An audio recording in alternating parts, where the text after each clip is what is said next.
Hello, it's Ariel McKenzie, your Georgia realtor, and I'm back with another video for you today. So this video is basically the pros and cons of buying or renting. Are you tired of paying a rent but not sure like if you should buy right now? I used to be a homeowner, so I know the pros and the cons of renting versus buying, and I'm actually about to go back and buy another house. So after I've been renting for 3 years, it definitely showed me like you never know what you got till it's gone. But let's talk about the pros of renting. One pro, flexibility to move and also access to premium locations. So when you're renting, you're able to move to whatever area you want and the flexibility to move. So say for instance that 1 year is up, you don't like it there, you can just go ahead and truck it on to the next place. To a certain extent, because you do have to break your lease if you want to move it even sooner. So you do have to wait till that lease is up. And sometimes the incentive of getting a lower rental amount is because they lock you into a 14-month lease. So if you have to break that lease, it can be pretty hefty. Another pro is lower upfront costs. When you move into an apartment, all you have to do is pay for your application fee, your deposit, even if you have to do a deposit, because most of the time you can skip a deposit depending on the apartment complex that you move to or the landlord. They might do a bond instead. And then background check. So usually the application and fee and background check, based on however many applicants is over 18, that could be pretty low cost compared to buying. When you're in an apartment, another pro is you don't have to worry about maintenance or repairs. All you have to do is give that call. They come in and they go ahead and get it taken care of for you. Now in some areas, another pro, you may find cheaper rent. So it just depends on where you look, because right now here in Sandy Springs, I'm literally renting, but I always find a complex that's lower. Usually you can find lower rent if you're in a complex that has a lot of units. I've noticed that to be the case. Some rentals may have lower credit requirements. It just depends on the landlord. Sometimes you can get into a second chance apartment complex if you ever had eviction or rental collection on your credit report. But there are some landlords out there, if you're renting their specific house, like a townhouse or a house to rent, they might want you to have the same criteria as buying. So if that's the case, just buy. So let's talk about the cons of renting. Your rent with every lease will increase.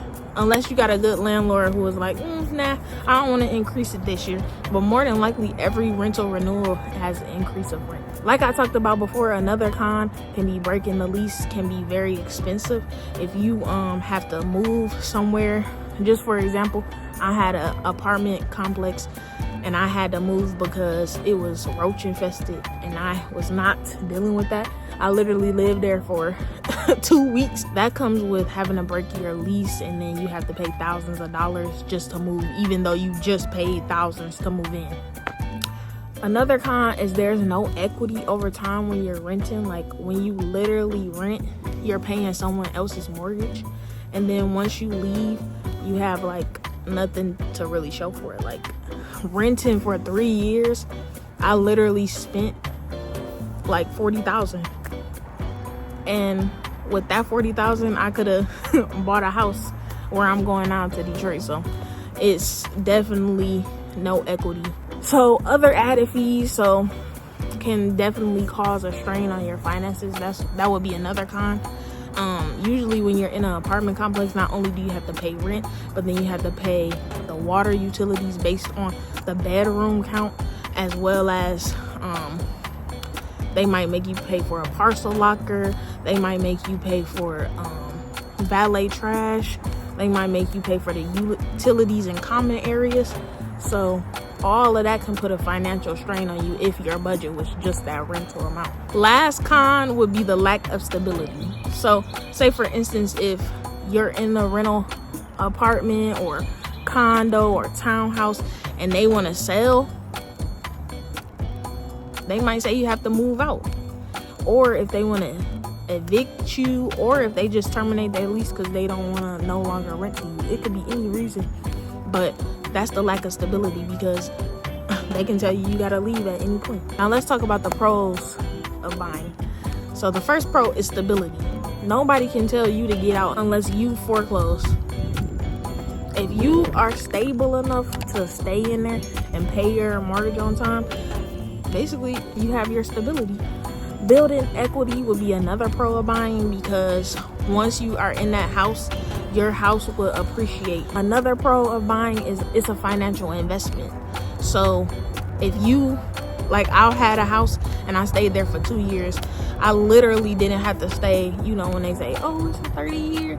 Like, I literally didn't even stay that long, and I made $60,000 just for the 2 years I stayed in there. That's a financial investment that can pay off big time in the end. Another pro of buying is mortgage can actually be cheaper than rent.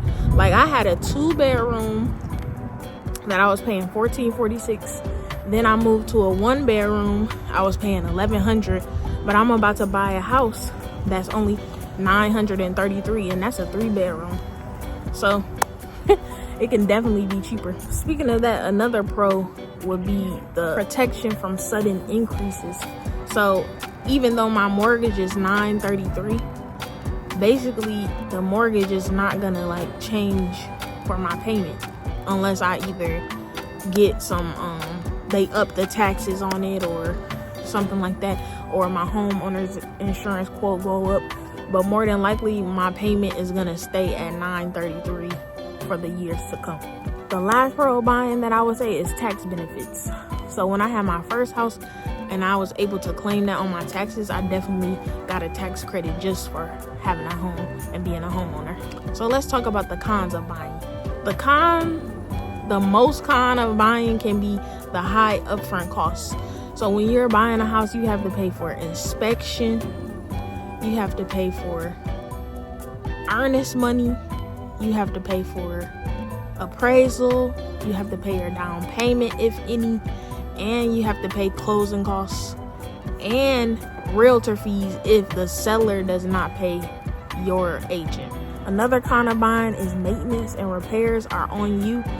So when I did have my first house, my furnace went out. I was able to use my insurance to claim and get a new furnace, but it's other maintenance that might be on you, like cutting the grass, getting your roof repaired, any leaks, any floods. My basement literally flooded too when I had my own house. So all of that will come as your maintenance and repair costs can get pretty heavy. The last kind of buying I would say is you're tied into one location.